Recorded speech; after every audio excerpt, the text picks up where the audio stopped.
Assalamualaikum warahmatullahi wabarakatuh. Nama saya Faiza Mumtaz dan rekan saya Nisrina Salma. Saya beserta rekan saya akan mempresentasikan tentang menanamkan kesadaran konstitusional dalam berbangsa dan bernegara.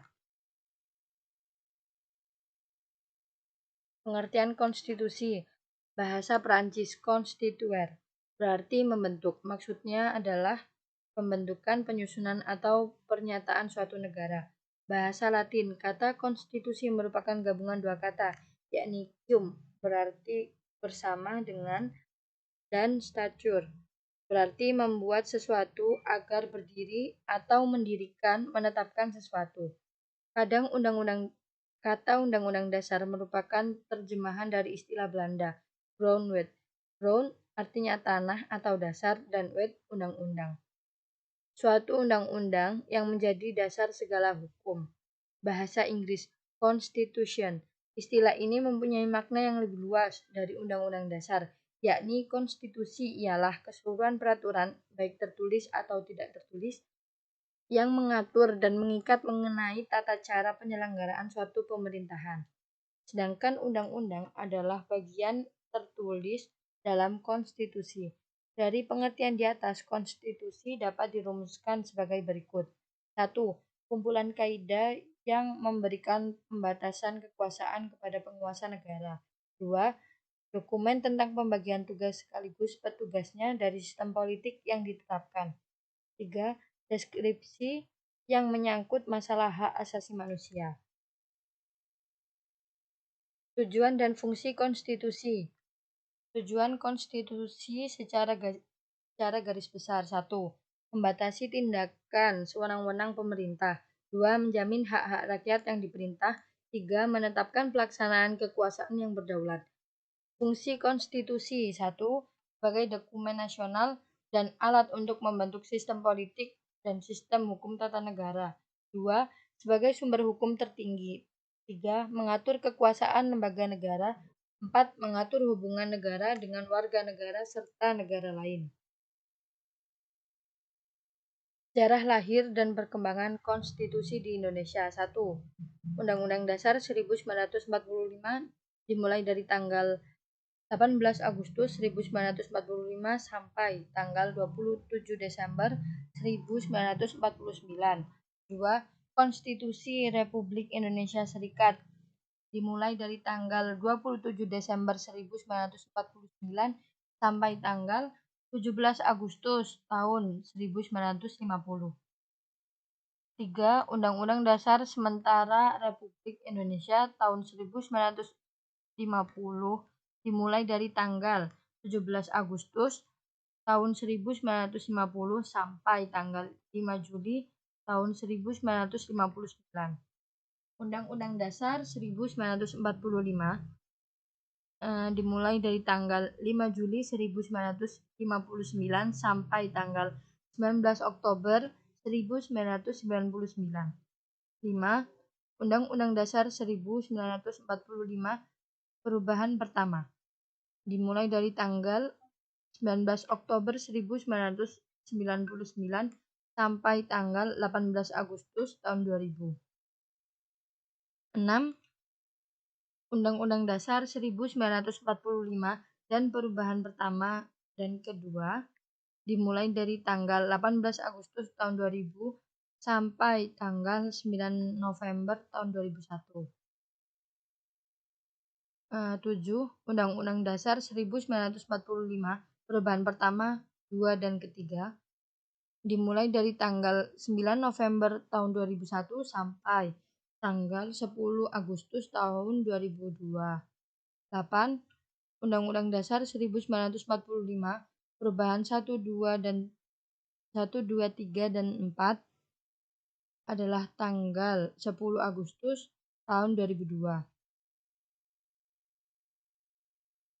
Mekanisme pembuatan konstitusi.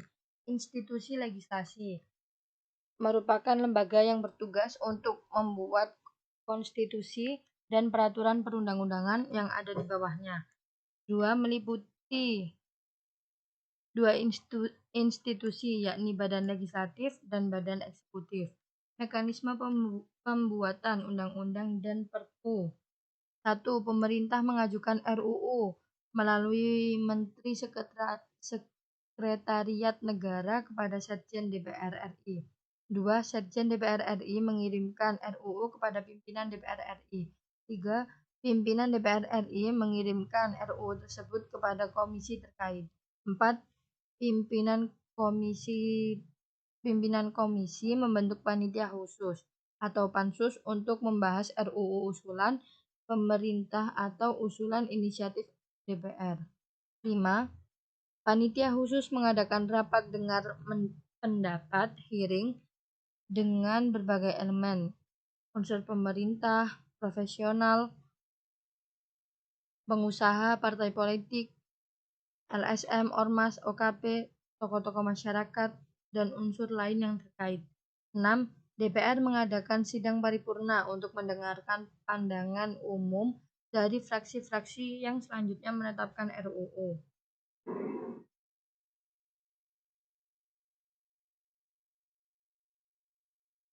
Konstitusi merupakan hasil pemikiran sekelompok orang yang mewakili suara rakyat yang berdaulat.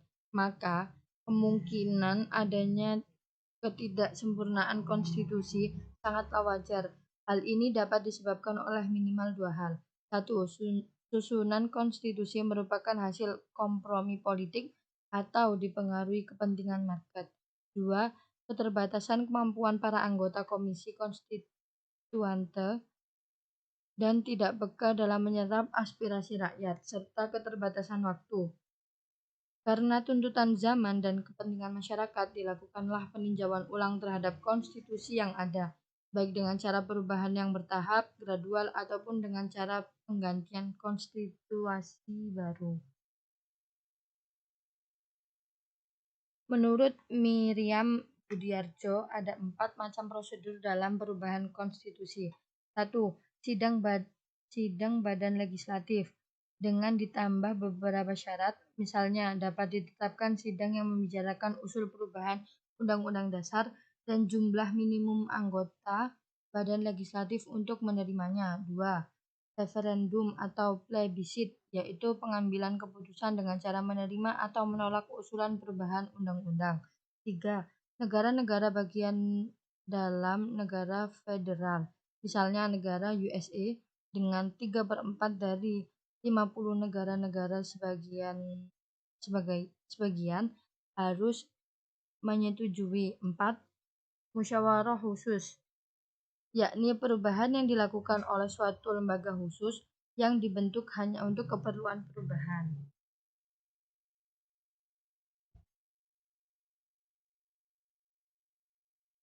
Perubahan konstitusi berkaitan dengan prosedur perubahan materi Undang-Undang Dasar dapat tiga pola dasar, yakni 1. Secara langsung memasukkan materi baru ke dalam naskah Undang-Undang Dasar. Negara yang menganut pola ini diantaranya Prancis, Jerman, Belanda. 2. Mengganti naskah Undang-Undang Dasar secara keseluruhan. Negara yang menganut pola ini diantaranya Myanmar, Laos, Kamboja, Afrika. 3. Perubahan naskah konstitusi dilakukan secara terpisah dari naskah yang berlaku, dikenal dengan istilah amandemen.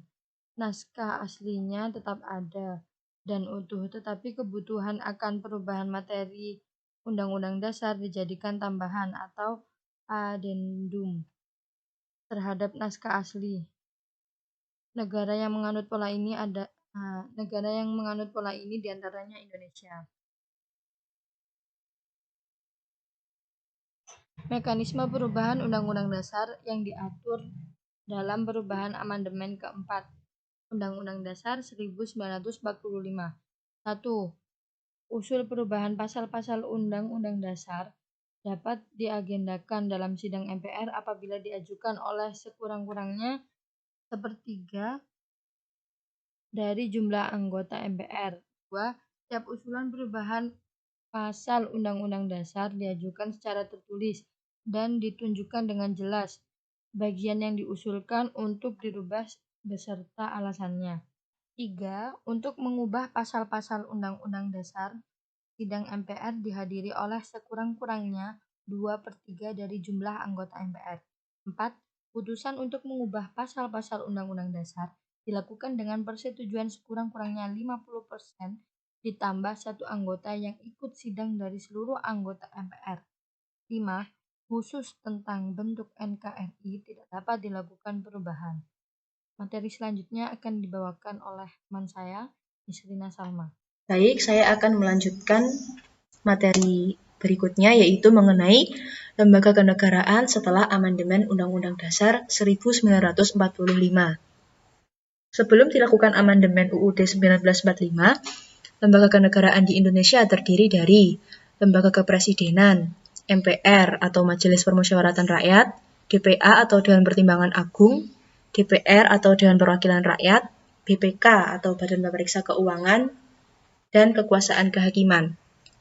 Lalu setelah dilakukan amandemen UUD 1945, lembaga kenegaraannya terdiri dari Presiden, MPR, DPR, DPD atau Dewan Perwakilan Daerah, BPK, MA atau Mahkamah Agung, MK atau Mahkamah Konstitusi, dan KY atau Komisi Yudisial. Dalam rangka menegakkan hukum pasca amandemen Undang-Undang Dasar 1945, negara Indonesia membentuk suatu badan yaitu MK atau Mahkamah Konstitusi. Mahkamah Konstitusi Republik Indonesia yang disingkat MKRI adalah lembaga tinggi negara dalam sistem ketatanegaraan Indonesia yang merupakan pemegang kekuasaan kehakiman bersama-sama dengan Mahkamah Agung. Kekuasaan kehakiman merupakan kekuasaan yang merdeka untuk menyelenggarakan peradilan guna menegakkan hukum dan keadilan. Berdasarkan pasal 24C ayat 1 UUD 1945, Mahkamah Konstitusi memiliki kewenangan untuk 1. Menguji undang-undang terhadap Undang-Undang Dasar 1945. 2. Memutus sengketa kewenangan lembaga negara yang kewenangannya diberikan oleh UUD 1945. 3. Memutus pembubaran partai politik. Dan yang terakhir, memutus perselisihan hasil pemilihan umum. Dalam pasal 24C ayat 2 UUD 1945, Mahkamah Konstitusi memiliki kewajiban untuk memberikan keputusan atas pendapat DPR bahwa Presiden dan atau Wakil Presiden telah melakukan pelanggaran hukum atau melakukan perbuatan tercela ataupun tidak memenuhi syarat sebagai Presiden dan atau Wakil Presiden sebagaimana dimaksud dalam Undang-Undang Dasar 1945. Nah, dalam rangka melaksanakan tugasnya, kekuasaan kehakiman di Indonesia yang terdiri dari Mahkamah Konstitusi dan Mahkamah Agung tidak lepas dengan kegiatan judicial review. Lalu, apa itu judicial review? Judicial review atau hak uji materi merupakan proses pengujian peraturan perundang-undangan yang lebih rendah terhadap peraturan perundang-undangan yang lebih tinggi tingkatannya. Hal ini dilakukan oleh lembaga peradilan. Mahkamah Konstitusi melakukan judicial review undang-undang terhadap Undang-Undang Dasar 1945. Sedangkan untuk Mahkamah Agung melakukan pengujian peraturan perundang-undangan di bawah undang-undang terhadap undang-undang. Di Indonesia sendiri, sistem dan mekanisme judicial review hadir seiring lahirnya Mahkamah Konstitusi pada bulan Agustus tahun 2003. Pengujian konstitusional ini dimaksudkan untuk memastikan bahwa Undang-Undang Dasar itu sungguh-sungguh dijalankan dalam proses penyelenggaraan negara sehari-hari. Nah, mengenai judicial review ke Mahkamah Konstitusi, terdapat pemohon yang bisa dari perorangan warga negara Indonesia ataupun dari kesatuan masyarakat hukum adat sepanjang masih hidup dan sesuai dengan perkembangan masyarakat serta prinsip NKRI yang diatur dalam undang-undang. Bisa jadi dari badan hukum publik atau privat, dan bisa juga dari lembaga negara yang mereka ini merupakan pihak yang menganggap hak dan atau kewenangan konstitusionalnya dirugikan oleh berlakunya undang-undang. Ketika mereka merasakan hal yang demikian ini, para pemohon bisa mengajukan permohonan ke Mahkamah Konstitusi agar dilakukan judicial review. Tentunya, para pemohon ini harus melalui beberapa prosedur yang telah disyaratkan. Selanjutnya yaitu hubungan nilai-nilai Islam dalam pembuatan hukum di Indonesia. Seorang legislator dalam memperjuangkan kepentingan rakyat dan umat Islam harus memperhatikan konsepsi dan ajaran Islam tentang kepemimpinan politik di tingkat nasional maupun daerah. Konsepsi ajaran Islam tersebut berbentuk nilai-nilai elit politik. Tiap pribadi Muslim dalam menghayati Islam akan mendapatkan prinsip-prinsip berikut. Yang pertama, prinsip at-tauhid, yang merupakan prinsip fundamental dalam Islam. Dengan prinsip ini, seorang pemimpin atau wakil rakyat dalam melaksanakan tugasnya dapat terhindar dari mencederai amanat yang diberikan. Yang kedua, prinsip kamaliyah. Prinsip ini memberikan pesan kepada kita untuk membentuk jati diri Muslim yang totalitas dalam mengemban tugas kemanusiaan. Yang ketiga, prinsip Adam al-Haraj. Prinsip ini memberikan arah agar rancangan hukum yang ada memang benar-benar dibutuhkan oleh masyarakat. Yang keempat, prinsip Asyura. Dalam pembuatan undang-undang harus mengedepankan musyawarah, sikap terbuka, dan dialogis. Yang kelima yaitu prinsip al-musawah. Prinsip ini mengajarkan bahwa kedudukan seluruh manusia itu sama dan sejajar. Makanya, seorang pemimpin harus bisa menjaga diri dari perbuatan sewenang-wenang. Yang terakhir yaitu prinsip iqomat al-adl wa al-qanun. Maksudnya, Islam sangat menjunjung tinggi supremasi hukum. Kapanpun dan dimanapun seorang mukmin harus taat hukum dan menghormati hukum yang berlaku. Tata urutan perundang-undangan di Indonesia. Tata urutan atau hierarki perundang-undangan perlu diatur agar tercipta keteraturan hukum dalam kehidupan berbangsa dan bernegara. Hierarki perundang-undangan di Indonesia telah mengalami beberapa kali penyempurnaan. Yang pertama melalui ketetapan MPRS nomor 20 garing MPRS garing 1966 lampiran kedua. Yang kedua melalui ketetapan MPR nomor 3 tahun 2000 dan yang ketiga melalui Undang-Undang nomor 10 tahun 2004 tentang pembentukan peraturan perundang-undangan atau PPP pasal 7. Dengan dibentuknya tata urutan perundang-undangan, maka segala peraturan dalam hierarki perundang-undangan yang bertentangan dengan peraturan di atasnya tidak bisa dilaksanakan dan batal demi hukum. Nah, ini adalah bagan mengenai tata urutan perundang-undangan yang termuat dalam Undang-Undang PPP pasal 7 tahun 2004. Yang paling atas atau nomor 1 yaitu Undang-Undang Dasar 1945. Di bawahnya yaitu undang-undang atau peraturan pemerintah pengganti undang-undang. Di bawahnya lagi atau yang ketiga yaitu peraturan pemerintah. Nomor 4, peraturan presiden dan yang terakhir peraturan daerah meliputi peraturan daerah provinsi, peraturan daerah kabupaten atau kota, dan peraturan desa. Konstitusi sebagai peranti kehidupan kenegaraan yang demokratis. Menurut A.G. Pringgodikdo, adanya keempat unsur pembentukan negara belum cukup menjamin terlaksananya fungsi kenegaraan suatu bangsa kalau belum ada hukum dasar yang mengaturnya. Hukum dasar yang dimaksud di sini ialah konstitusi atau undang-undang dasar. Keberadaan konstitusi atau UUD dalam kehidupan kenegaraan menjadi sangat penting karena ia menjadi acuan dan penentu arah dalam penyelenggaraan negara. Konstitusi merupakan media bagi terciptanya kehidupan yang demokratis bagi seluruh warga negara. Segala catatan di sini, sikap dan komitmen menjunjung tinggi supremasi hukum dalam memperjuangkan hak dan politiknya merupakan manifestasi kesadaran konstitusional yang harus dimiliki setiap warga negara. Memperjuangkan aspirasi dapat dilakukan di peradilan yang sah, dan kita tidak boleh melakukan tindakan peradilan jalanan maupun sikap main hakim sendiri. Ya, sekian presentasi dari kelompok kami. Apabila ada hal-hal yang kurang berkenan, kami mohon maaf. Terima kasih. Wassalamualaikum warahmatullahi wabarakatuh.